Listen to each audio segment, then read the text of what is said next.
CSK ഈ സീസണിലെ ആദ്യ പരാജയമാണെന്ന് ഏറ്റുവാങ്ങിയത്. ഡൽഹിയുമായി 20 റൺസിനാണ് CSK കളി തോറ്റത്.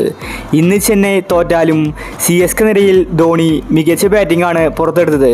16 ബോളിൽ 37 റൺസാണ് ധോണി അടിച്ചുകൂട്ടിയത്. 3 സിക്സും 4 ഫോറും ധോണിയുടെ ബാറ്റിൽ നിന്ന് പിറന്നു. ധോണിയെപ്പോലെ മറ്റു പ്ലേയേഴ്സ് അവിടെ കളിച്ചുവെങ്കിൽ ഇന്ന് CSK ടീമിനെ കളി ജയിക്കാമായിരുന്നു. ഇന്ന് കളി തോറ്റ ശേഷം ധോണി പറഞ്ഞ കാര്യമാണ് നമ്മൾ ഇന്നത്തെ വീഡിയോയിൽ നോക്കുന്നത്. ഇതുപോലത്തെ IPL ന്യൂസിന് വേണ്ടി ഈ ചാനൽ മറക്കാതെ സബ്സ്ക്രൈബ് ചെയ്യൂ. കളി തോറ്റു കഴിഞ്ഞ് ധോണി പറഞ്ഞത് ഇങ്ങനെയായിരുന്നു: ഞാൻ എൻ്റെ കഴിവിൻ്റെ പരമാവധി ഇന്ന് പുറത്തെടുത്തു. ഈ വയസ്സിൽ എൻ്റെ മാക്സിമം ആണ് ഞാൻ ഇന്ന് കളിച്ചത്. ഇന്നത്തെ മാച്ചിൽ ഞങ്ങൾക്ക് പണിയായത് ബൗളിംഗ് ആണ്. ഡൽഹി ടീമിന് അനാവശ്യമായിട്ട് റൺസ് വിട്ടുകൊടുത്തു. എങ്കിലും ഞങ്ങൾ ബാറ്റിങ്ങിൽ തിരിച്ചു പിടിക്കുമെന്നായിരുന്നു കരുതിയത്. പക്ഷേ ബാറ്റിങ്ങിൽ ഞങ്ങൾക്ക് ഫോമാകാൻ സാധിച്ചില്ല. ഓപ്പണിംഗ് തന്നെ പരാജയമായിരുന്നു. പൃഥ്വിരാജും രവീന്ദ്രയും പെട്ടെന്ന് തന്നെ ഔട്ടായത് തിരിച്ചടിയായി.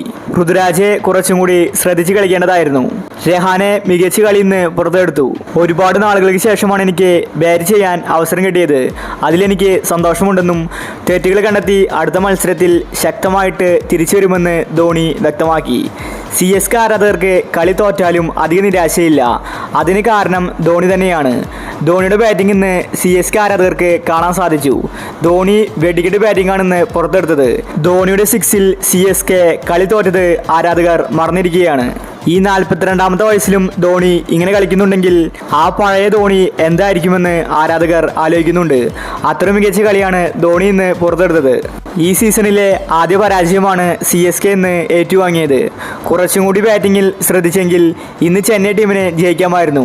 ശിവൻ ദൂബെ, മിച്ചിലെല്ലാം ഫോമാകാത്തത് ചെന്നൈക്ക് തിരിച്ചടിയായിരുന്നു. അതുപോലെ സമീർ റിസ്വി ഡെക്കിലാണ് പുറത്തായത്.